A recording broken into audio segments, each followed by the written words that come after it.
اعوذ باللہ من الشیطان الرجیم بسم اللہ الرحمن الرحیم الحمد للہ رب العالمین الصلاۃ والسلام علی رسولہ الکریم وعلی اہل بیتہ الطیبین الطاہرین المعصومین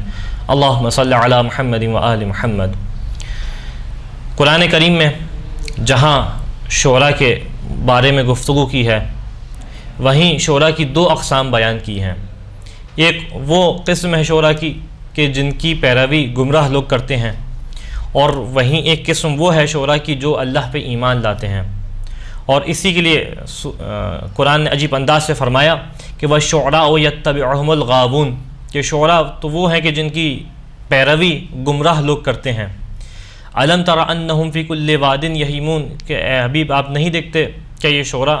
ہر وادی کے اندر ٹہل لگا رہے ہوتے ہیں، ہر وادی کے اندر گھوم رہے ہوتے ہیں۔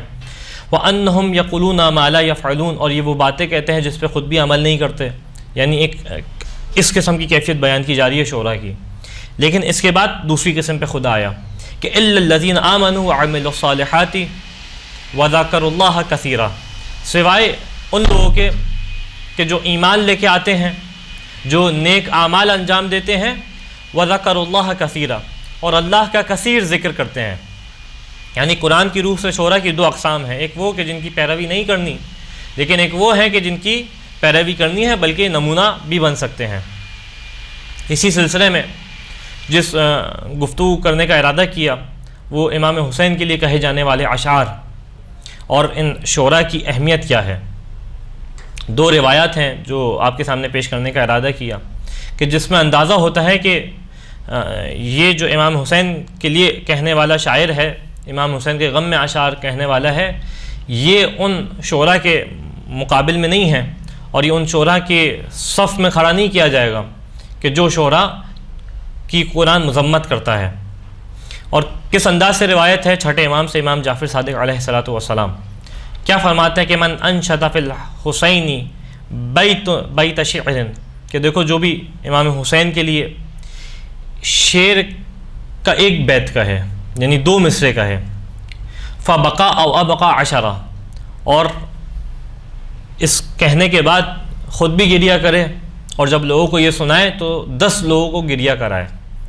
تو فلہ ولہم جنہ، تو نتیجہ یہ ہوگا کہ خود کا اپنے لیے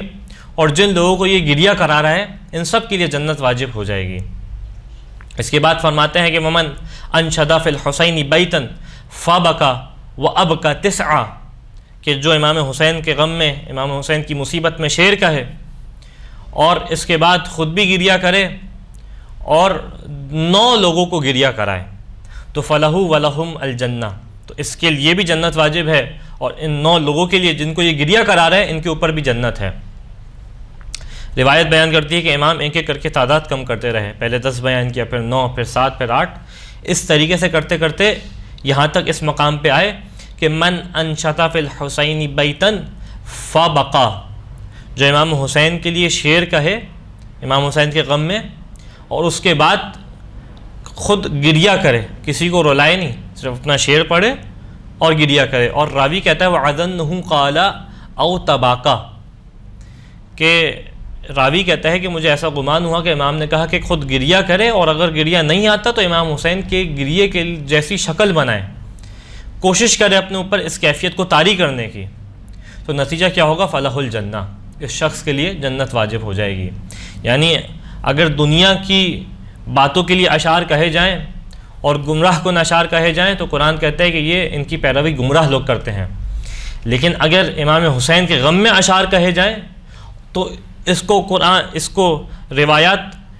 اس کی بھی فضیلت بیان کرتی ہیں کہ انسان شعر کہے، اور اس بات کی بھی فضیلت بیان کرتی ہیں کہ لوگ آ کے ان اشعار کو سنیں اور اس کے اوپر گریہ کریں۔ اسی طریقے سے روایت ہے ابو ہارون مکفوف سے، یہ ابو ہارون مکفوف چھٹے امام کے صحابی کہ جو نابینا تھے، اور نابینا تھے اسی وجہ سے ان کو مکفوف کہا جاتا تھا۔ بیان کرتے ہیں کہ چھٹے امام کی خدمت میں موجود تھے، امام نے کہا کہ یا ابا ہارون انشدنی فی الحسین، اے ابو ہارون امام حسین کی لیے اشعار کہو، تو ابو ہارون بیان کرتے ہیں فانشدتہ، میں نے امام حسین کے لیے اشعار کہے، فبقا، امام نے گریہ کیا۔ لیکن اگلا جملہ امام نے کیا کہا؟ فقال انشدنی کما تنشدون، یعنی بالرقہ، کہ اے ابو ہارون امام حسین کے لیے اشعار کہو۔ اب روایت سے ایسا محسوس ہوتا ہے کہ کیونکہ چھٹے امام کی خدمت میں ابو ہارون موجود تھے اور امام کے جلیل القدر اصحاب میں سے ہیں، امامت کو سمجھتے ہیں، مقام امام کو سمجھتے ہیں، لہٰذا اب جو اشعار کہہ رہے تھے اور جس انداز سے اشعار پڑھ رہے تھے، احساس یہ ہوتا ہے کہ چھٹے امام کے روب میں، چھٹے امام کی بارگاہ میں ایک ہیبت تھی جس کی وجہ سے یہ اس انداز سے اشعار نہیں کہہ پا رہے تھے، اور جس طریقے سے ایک لے میں اور رقت کے انداز میں ایک شاعر، ایک مرثیہ خواں اپنے اشعار پڑھتا ہے، اس طریقے سے نہیں کہہ پا رہے تھے۔ تو امام نے کہا کہ ابو ہارون اس انداز سے نہ کہو، انشدنی کما تنشدون، جس طریقے سے تم رقت کے ساتھ، جس طریقے سے تم گریہ کرانے والے انداز کے ساتھ امام حسین کے لیے اشعار کہتے ہو، اس انداز سے مجھے اشعار سناؤ امام حسین کے لیے۔ تو یہ بیان کرتے ہیں کہ فانشدتہ، میں نے امام حسین کے لیے اشعار کہے۔ پھر امام نے روکا کہ لا کما تنشدون و کما ترثیہ عند قبرہ، ابو ہارون جب تم قبر امام حسین پہ جاتے ہو علیہ الصلوۃ والسلام اور وہاں پہ امام حسین کے لیے اس رقت کے ساتھ، اس دل کی کیفیت کے ساتھ امام حسین کے لیے اشعار کہتے ہو، ابو ہارون اس انداز سے مجھے اشعار سناؤ۔ تو ابو ہارون بیان کرتے ہیں کہ ابو ہارون نے ایک قصیدہ پڑھا امام کے سامنے، قصیدہ پڑھ کے سنایا، امام نے گریہ کیا، فبقا۔ اس کے بعد کتنا امام کا دل رجحان رکھتا ہے کہ امام حسین کے لیے اشعار کہے جائیں، فوراً کہا کہ زدنی، ابو ہارون اس پہ اکتفا نہیں کرو، ایک اور مرثیہ سناؤ، مجھے ایک اور قصیدہ سناؤ۔ ابو ہارون کہتے ہیں کہ فانشدتہ القصیدۃ الاخری، میں نے ایک اور قصیدہ سنایا، فبقا، پھر امام نے گریہ کیا۔ یہاں تک بیان کرتے ہیں ابو ہارون کہ وَسَمِعْتُ الْبُكَاءَ مِنْ خَلْفِ السَّتْرِ، کہ گھر میں ایک پردہ لگایا ہوا تھا، اس پردے کے پیچھے گھر کی خواتین تھیں، ایسا روایت سے محسوس ہوتا ہے۔ کہتے ہیں کہ میں نے گریے کی آواز سنی پردے کے پیچھے سے، یعنی امام بھی گریہ کر رہے تھے، گھر میں افراد سن رہے تھے، وہ بھی گریہ کر رہی تھیں۔ اس طریقے سے امام اس اشعار کو اور امام حسین کے غم میں کہے جانے والے اشعار کو اہمیت دیتے ہیں۔ اس کے بعد بیان کرتے ہیں کہ فلما فرقت، جب میں نے قصیدہ سنا دیا امام کو، تو امام نے کہا کہ یا ابا ہارون من انشد فی الحسین شعرا فبکا او ابکا عشرا، کہ اے ابو ہارون جو امام حسین کے لیے اشعار کہے یہاں تک کہ خود گریہ کرے یا 10 لوگوں کو گریہ کرائے، کتبت لہ الجنہ، خدا اس کے اوپر جنت کو واجب کر دے گا۔ جو امام حسین کے غم میں اشعار کہے، جو امام حسین کے لیے مرثیہ کہے، امام حسین کے لیے نوحہ کہے۔ اس کے بعد ومن انشد فی الحسین شعرا فبکا او ابقا خمسہ کتبت لہ الجنہ، ابو ہارون جو امام حسین کے لیے اشعار کہے، خود گریہ کرے یا 5 لوگوں کو گریہ کرائے، پہلے کہا 10 لوگوں کو گریہ کرائے، اب کہا کہ 5 لوگوں کو گریہ کرائے تو کتبت لہ الجنہ، اس کے لیے بھی خدا جنت کو واجب قرار کر دے گا۔ یعنی اس طریقے سے امامت جو ہے وہ رجحان رکھتی ہے کہ امام حسین کے غم میں اشعار کہے جائیں، امام حسین کے لیے مرثیہ کہا جائے، امام حسین کے لیے نوحہ کہا جائے، ایسا نوحہ کہ جو انسان کے دل کو رلائے، وہ انسان اس کے اوپر آنسو بہائے۔ اس کے بعد امام فرماتے ہیں کہ من انشد فی الحسین شعرا فبکا وابکا واحدا، ابو ہارون پہلے کہا 10 لوگوں کو رلائے، پھر کہا 5 لوگوں کو رلائے، پھر کہا کہ جو حسین علیہ السلام کے لیے شعر کہے اور یہاں تک کہ خود روئے اور ایک فرد کو رلائے، ایک بندے کو رلائے،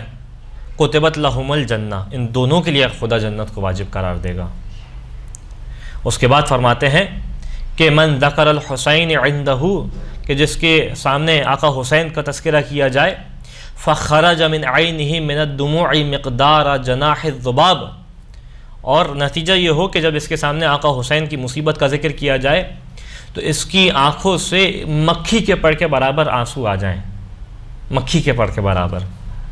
نتیجہ کیا ہوگا؟ کانا ثوابہ علی اللہ، اس کا ثواب اللہ کے اوپر ہوگا اور اللہ اس کے ثواب کا ذمہ دار ہے۔ وَلَمْ يَرْضَ لَهُ بِدُونِ الْجَنَّةِ، اور کیونکہ اس کا ثواب اللہ کے اوپر ہے تو اللہ اس کے لیے بغیر جنت کے راضی نہیں ہوگا، یعنی جب تک اس کو جنت نہ عطا کر دے اللہ راضی نہیں ہوگا۔ خداوند متعال سے دعا ہے کہ پالنے والے ہمیں توفیق عطا فرما، امام حسین علیہ السلام کے غم میں، آپ کی مصیبت میں ہم بھی اشعار کہیں اور اس غم کی کیفیت کے ساتھ مرثیہ کہیں. اور اے پالنے والے تو سے دعا ہے ایام عزا میں زیادہ سے زیادہ امام کے اوپر غریہ کرنے کی توفیق عطا فرما. وآخر الدعوان الحمد للہ رب العالمین.